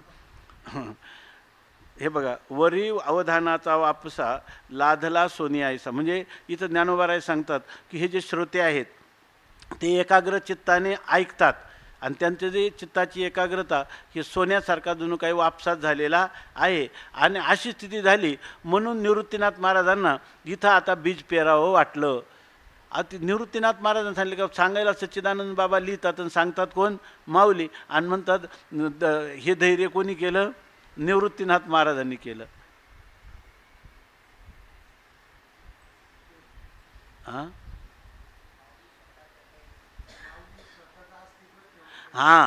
मग हे आत्ता सांगायचं तर अगोदर. हे गुरुकृपेचं काय आहे, माऊली म्हणतात हा ग्रंथ नव्हे, हे गुरुकृपेचं काय आहे, ऐश्वर्य. मी कोणीच नाही, हे सगळं श्रीगुरु करून घेतात. त्या म्हणतात तो दावीत काय बोले निवृत्ती. मला जे मी बोलतो ना, हे पुढचे शब्द कोण दाखवतं मला, श्रीगुरु दाखवत असतात. साईकडे यायचे बाहुले, चालवे त्या सूत्राचे नि चाले, तैसा माते दावीत बोले स्वामी माझा. मला वाटतं श्रीगुरु मला हे सगळे शब्दसृष्टी कोण दाखवतं, श्रीगुरु दाखवतात. तेव्हा हे लोकांना पेरावं हा दिवसा सुद्धा कोणाचा आहे, निवृत्तीनाथ महाराजाचा. याचा अर्थ मी म्हणजे माझ्या, आणि तोच खरा शिष्य असतो की जो श्रीगुरूला सर्व समर्पण करतो. माझा मी न राहिलो असं असणार. आपली बळे नाही मी बोलत, सखा भगवंत वाचा त्याची. हे प्रकरण गुरुचं प्रकरण चालू आहे. तर ज्ञानदेव म्हणे मी चाडे, सद्गुरूंनी केले कोडे, माथा हात ठेविला ते पुढे, बीजची वाहिले. आता सांगतात तो सर्वोपकारी समर्थ जो सद्गुरू श्री निवृत्तीनाथ राहटत असे मजही आत रिगोनिया असं माऊली सांगतात. तोच माझ्या हृदयात प्रवेश करून माझे श्रीगुरूच हे सर्व करून घेतात. आज मग तुमची स्थिती काय आहे तर म्हणतात ज्ञानदेव म्हणे मी चाडे, सद्गुरूंनी केले कोडे, माथा हात ठेविला ते पुढे, बीजची वाहिले. मग तुमचं काय भूमिका आहे? जर हे पेरणारे कोण आहेत, निवृत्तीनाथ महाराज आहे. तर पेरायला कुठेतरी चाड्यावरच मूठ ठेवावी लागते ना, ती मूठ त्यांनी काय केली, मला कोडे कौतुकाने चाडं कोणाला केलं, मला केलं. चाडं म्हणजे ते बीज पेरण्यासाठी असणारं ते यंत्र, तर त्या लाकडाचं, तर ते चाडं मला त्यांनी केलेलं आहे. सद्गुरूंनी तुम्ही म्हणाला आम्हाला कशाला इतकं बारकाईनं सांगता, आम्हाला काही हे कळत नाही का? तर पुढच्या पिढीला हे कळणं पण अवघड होईल, चाडं काय आहे की नाही. चाडं, नाडा, मोठ हे शब्दसुद्धा कळणार नाही. म्हणून आता ते एक कोणी आश्रम काढला आहे, त्याच्यामध्ये ज्ञानेश्वरीत आलेले जे दृष्टांत आहे ना, ते दृष्टांतातल्या ज्या वस्तू आहे ना, त्या वस्तूचं प्रदर्शन म्हणे त्यांना करायचं आहे तिथं. कारण का, ज्ञानेश्वरी कळण्यासाठी तिथं मोठ, नाडा, विहीर काय हे सगळे शब्द जे आहेत सगळे कळावे म्हणून. ज्ञानदेव म्हणे मी चाडे, निवृत्तीने केले कोडे. कौतुकाने त्यांनी मला चाडं केलं. आणि मग त्यांनी काय केलं, माथा हात ठेवला. आपण त्या चाड्यावर काय ठेवतो, मूठ हात ठेवतो, पण त्यांनी माझ्या मस्तकावर काय ठेवला, हात ठेवला. हात ठेवला म्हणजे नुसतं हात ठेवला नाही, पुढे बीजच वाहिले, स्पष्टपणे त्याच्यात बीजच पेरलं. म्हणजे त्यांनी मला माध्यम करून माझ्या अंतकरणात हे तत्त्वज्ञानाचं बीजच पेरलं आणि माझ्या माध्यमातून ते त्या श्रोत्यांपर्यंत ते पोचवलं जमिनीमध्ये. जसं ते बीज काय त्याला म्हणतात, बीजारोहण, काय त्याला बीजारोपण केलं जातं, त्याप्रमाणे ते रोपण केलं. म्हणून येणे मुखे जे जे निघे, ते संतांच्या हृदयी साचची लागे, हे असो सांगो श्रीरंगे बोलिले जे. आता म्हणतात हे सगळं आमचं महत्त्व नाही, तर म्हणून येणे मुखे जे जे निघे, ह्या मुखातून माझ्या जे जे काही बाहेर पडतं ते माझं नाही. माझं जे बोलणं आहे ना, ते जर मी बोललं असतं तर लोकांना एवढं भावलं नसतं, ते इतकं सत्य वाटलं नसतं. पण मी बोललो का ते संतांच्या हृदयी साचलेलं आहे. कारण अजूनही लोक आहेत म्हणणारे, आहे की नाही, ज्ञानोबारायांचं बोलणं न भावणारे लोक आजही आहेत की नाही. म्हणून संतांच्या हृदयी साचले लागले. ज्यांचं हृदय, संतांचं हृदय म्हणजे संत हृदय नवनीत समाना. लोणी आहे ना, त्या लोण्याला थोडी उष्णता मिळाली का ते लगेच पागळतं. तसं ज्यांचं काय तैसे सज्जनाचे चित्त, मृदू सबाह्य नवनीत तैसे सज्जनांचे चित्त. या ठिकाणी लोणी जसं आतून बाहेरून मऊ आहे, तसं ज्याचा अंतकरणातले आतमध्येही आणि बाहेर व्यवहारामध्येही ज्याच्या अंतकरणाची अत्यंत मृदुता आहे लोण्यासारखी, असे जे संत आहेत त्यांच्या हृदयाला मी बोललो की येणे मुखे जे जे निघे, ह्या मुखातून जे जे बाहेर पडेल ते संतांच्या हृदयी साचची लागे. संतांच्या हृदयाला ते खरंच वाटतं, इदम इथम हे असंच आहे, वा रे वा असं ते म्हणतात. आता म्हणतात हे असो. आता ते म्हणतात आता हे वर्णन काय करायचं, हे वर्णन करायचं हे असो, आता राहू द्या. श्रीरंगे जे बोलिले ते सांगू. आमचा मुख्य विषय काय आहे, भगवान अर्जुनाला काय म्हटले ते सांगणं. म्हणून माऊली म्हणतात की तो विषय आता आम्ही तुम्हाला सांगणार आहोत. पण म्हणतात आता जे ते सांगणार आहे, मग सांगणार आहे पण त्याच्यासाठी श्रोत्यांना सावधान करतात. माऊली मधून हे काम वारंवार करतात. कारण ते काय आहे, वक्त्याला हे काम करावंच लागतं. नाही केलं तर तो वक्ता नाही, स्वामी महाराज म्हणाले तो वक्ता आहे, ओखटा. असं आहे की म्हणून म्हणतात आम्ही जे सांगणार आहेत भगवंताचे बोलणं ते मनाच्या कानी ऐकावे, बोल बुद्धीच्या डोळा देखावे, हे साठो वाटी घ्यावे चित्ताचे. हे कशाने ऐकायचं, आम्ही जे बोलतो ते बोल हे मनाच्या कानी ऐकावे, मनाचे कान करावे. म्हणजे इतकं मन एकाग्र करावं का ते फक्त श्रवणेंद्रिय सोडून बाकीची जी इंद्रिय आहे ना, त्या इंद्रियांच्या विषय त्या इंद्रियांना त्या विषयांचं ज्ञानसुद्धा होऊ नये. फक्त श्रवणेंद्रिय आणि श्रवणेंद्रियावर पडत असणारे हे ज्ञानोबारायांचे शब्द, त्याला ते म्हणतात की हे मनाच्या कानाने इतके एकाग्र चित्ताने ते शब्दाचं श्रवण केलं पाहिजे. आणि श्रवण करण्याबाबतीत चित्ताची एकाग्रता पाहिजे. आणि जे बोल बाहेर निघाले ना तर लगेच ते शब्द ऐकले आणि काय बाबा वाक्यम प्रमाणम नाही, बोल बुद्धीच्या डोळा देखावे. बुद्धीनं त्याचा साधक बाधक विचार करून त्या बोलाचा अभिप्रेत अर्थ जो आहे तो देखावा, पाहावा. आपण नाही म्हणतो ना, स्वामी महाराज म्हणायचे पहा, हे तुम्हाला दिसलं पाहिजे. शब्द बंडा महाराजांचा शब्द आहे आजच्या युगात, तर त्याच्यामध्ये ते सांगणं तर ते काय म्हणतात, हे पाहावे म्हणजे देखावे. आपण काय केलं पाहिजे, पाहिलं पाहिजे. घट म्हटलं का आपल्याला कंबुग्रीवादिमान मातीचं भांडं जसं आहे तसं बुद्धीनं याचं काय बोल म्हणजे ते शब्द नाही पाहिजे. शब्दाचा अर्थ जो आहे तो शब्दाचा अर्थ डोळ्यांनी पाहावा, म्हणजे प्रत्यक्ष आपल्याला तो स्फुरद्रूप व्हावा असं सांगतात. आणि हे कधी घडेल? साठोवाटी घ्यावे चित्ताची या ठिकाणी हे साठोवाटी म्हणजे मोबदल्यात. कोणत्या मोबदल्यात? चित्ताची साठोवाटी. आपण त्या वक्त्याला काय द्यावं? चित्त द्यावं. आणि त्याच्या मोबदल्यात काय मिळावं? ह्या बोलाचा बुद्धीच्या द्वारा त्या अभिप्रेत असणाऱ्या शब्दाचा अभिप्रेत असणारा अर्थ, त्या अर्थाचा आपल्याला साक्षात्कार होईल. पण हे कधी होईल? साठोवाटी. तुम्ही जर सगळं, नाहीतर मन आहे आमचं, पण हाही एक संकल्प आहे श्रवणाविषयी, अजूनही आम्हाला काय करायचं आहे, अजूनही काही विकल्प आहेत, पुन्हा अजूनही काही संकल्प आहेत, असं जर कोणी म्हणेल तर त्या ठिकाणी त्याला हे प्राप्त होणार नाही. श्रवण म्हणजे श्रवण, का त्याच्यासाठी दुसरं काहीही नाही. स्वामी महाराज म्हणायचे, एखादा मनुष्य रस्त्याने जाताना ते नाथ महाराजांनी गाढवाला पाणी पाजलं ना, तर ते म्हणजे नाथ महाराजांनी जरी पाजलं तर तुम्ही नाही पाजायचं. तो मरत जरी असला तडफडून तरीसुद्धा तुम्हाला जे चिन्ह न जाणून कोणत्या पाठात तुम्हाला ब्रह्मास्मी बोध होणार आहे माहीत नाही. म्हणून त्या श्रवणाला सर्वात अधिक महत्त्व जे दिलं ते साठोवाटी घ्यावे चित्ताची ही सावधानता माऊली सांगतात. आता माऊली कसं म्हणजे श्रोत्यांनी कसं श्रवण करावं? पहिल्यांदा तर हे सांगितलं की मनाच्या कानी ऐकावे, दुसरं बोलबुद्धीच्या डोळा देखावी, दुसरी गोष्ट सांगितली. तिसरी सांगितली साठोवाटी घ्यावे चित्ताच्या. एका अंतकरणाचे 3 भाग सांगितलेले याच्यामध्ये. मनाचं काय? मनाची उपयोगिता, अंतकरणाचे मनरूप अंतकरणवृत्तीचं काय करावं, बुद्धी कशा प्रकारची करावी, आणि चित्ताने काय करावं, त्याचं अखंड चिंतन करावं. तुम्ही म्हणाल अहंकार राहिला, तर अहंकाराने जर सोहम पण धरलं तरच पुढच्या गोष्टी घडतात. म्हणून अहंकारही त्याचं उपलक्षण म्हणून घ्यावा. आता ऐकलं तर ऐकावी म्हणू कथा, तैशी धरोणी राहे चित्ता. तुम्ही नुसतं ऐकलं आणि पुन्हा काहीच नाही, पुन्हा त्याच्याबद्दल मनन नाही, निधिध्यासन नाही.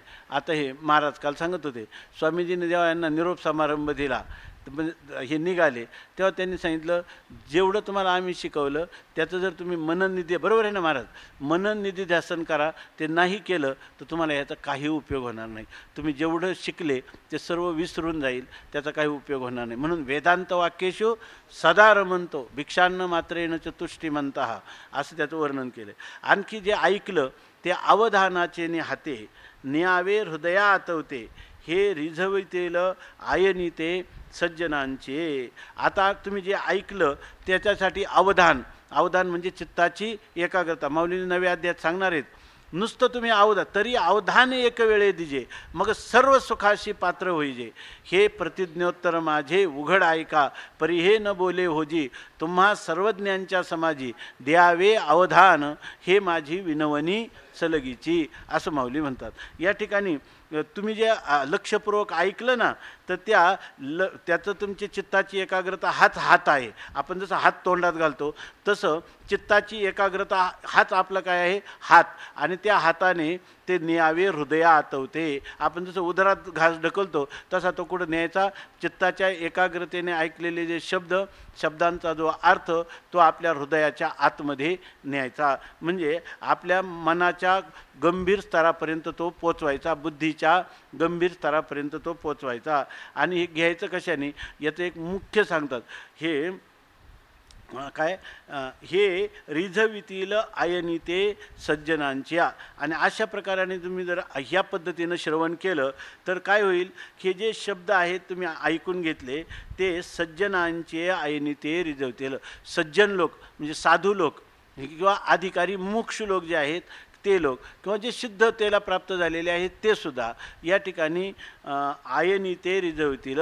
अशा सज्जन लोकांची आयनी म्हणजे उत्कटी इच्छा आहे ना, त्या उत्कट इच्छेला ते काय करतील, आनंद देतील. म्हणजे त्यांची उत्कटी इच्छेचा काय होईल, उपशम होईल, म्हणजे ती इच्छा तृप्त होईल. आणि त्या सज्जनांच्या आयनीला दुसरा एक अर्थ केलेला आहे, त्यांचा असणारा आयनी तर म्हणजे त्यांची असणारी उत्कटी इच्छा किंवा अभिलाष, आणि त्याला ते तृप्त करतील. किंवा आयनी म्हणजे चातुर्य, आयनी म्हणजे बुद्धी किंवा इच्छा, असा अर्थ केला.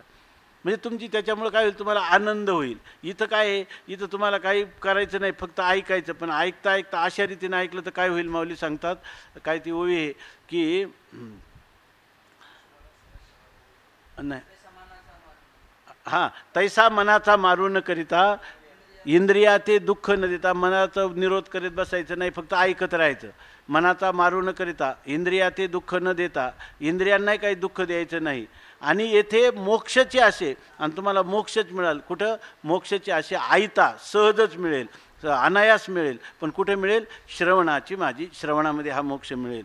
हे जे शब्द आहेत माऊली सांगतात, हे शब्द आहेत कसे? जे हे सोयीता ते निवविती, परिणामाते जीवविती, सुखाची वाहती लाखोली जीवा. आता म्हणतात माणसाला काय वाटतं? कल्याण व्हावं, आणि आपल्याला असं शांतता प्राप्त व्हावी की या ठिकाणी आता आपल्या जीवनामध्ये काय भाग गेला, शीन गेला, अवघा झाला आनंद. अशा प्रकारचा त्याला काय म्हणतो? निरामय आनंद आपल्या जीवनात प्राप्त व्हावा, आणि त्याच्यातच खरं आपलं हित आहे. तर तेव्हा ही हिताची इच्छा जी आहे ना, ते स्वहिता ते निवविती. आपली इच्छा जी आहे ना, त्या संपूर्ण त्या कोणाची हिताची, कल्याणाची, मंगलाची जी इच्छा आहे तिला निववतील, म्हणजे पूर्ण करतील, शांत करतील. खरंच काय झालं? काय याजसाठी केला होता अट्टहास, शेवटचा दिस गोड व्हावा, आता निश्चिंतेने पावलो विसावा, खुंटलिया धावा तृष्णेच्या, कौतुक वाटे झालिया वेचाचे, नाम मंगळाचे तेने गुणे. तुका म्हणे मुक्ती परिणली नोवरी, आणि आता दिवस चारी खेळी मिळी. असं पूर्ण केला मनोरथ, सांभाळिले घरा आले कृपाळ, सांभाळिले अनाथा, केला निळा पावन. असं जसं निळोबाराय सांगतात त्याप्रमाणे तुमच्या स्वहिताला ही निववणारी वचनं आहेत. आता ही न्यायची ही आहेत कशी? परिणामाते जीवविती. या ठिकाणी एक अर्थ आहे परिणामाते जीवविती, म्हणजे एखादा मनुष्य परिणाम म्हणजे मृत्यूरूपी परिणामाला जर प्राप्त होत असेल त्याला जीवविती म्हणजे जीवदान देतात, असा एक अर्थ केला आहे. परिणाम शब्दाचा अर्थ शास्त्रामध्ये मोक्ष असा आहे. तर ते काय करतात? परिणामाते जीवविती म्हणजे मोक्ष प्रदान करून त्याला काय करतात? जीवनदान देतात. कारण जर मोक्ष प्राप्त झाला तरच ह्या जीवनाचं कल्याण आहे, तर तो मोक्ष त्याला प्राप्त करून देतात. परिणामाते जीवविती म्हणजे मोक्षरूपी फल त्याला जगवतात. आणि सुखाची वाहती लाखोली जीवा, आणि जीवा सुखाची जीवाला आनंदाची लाखोली वाहतात. म्हणजे जसे लाखोली म्हणजे लाखभर पुष्प देवाला जसे पूजेत, तसं इथं आनंदाची लाखोली म्हणजे अत्यानंद, महानंद, ब्रह्मानंद, परमानंद त्याची लाखोली वाहतात. ते त्याच्या चरणी समर्पित करतात, म्हणजे त्याला हृदयामध्ये त्याची अनुभूती करून देतील हे शब्द. आता अर्जुनेशी श्रीमुकुंदे नागर बोलिजेल विनोदे, ते ओवियेचेनी प्रबंधे सांगेन मी. आता सांगतात अर्जुनेशी श्रीमुकुंदे.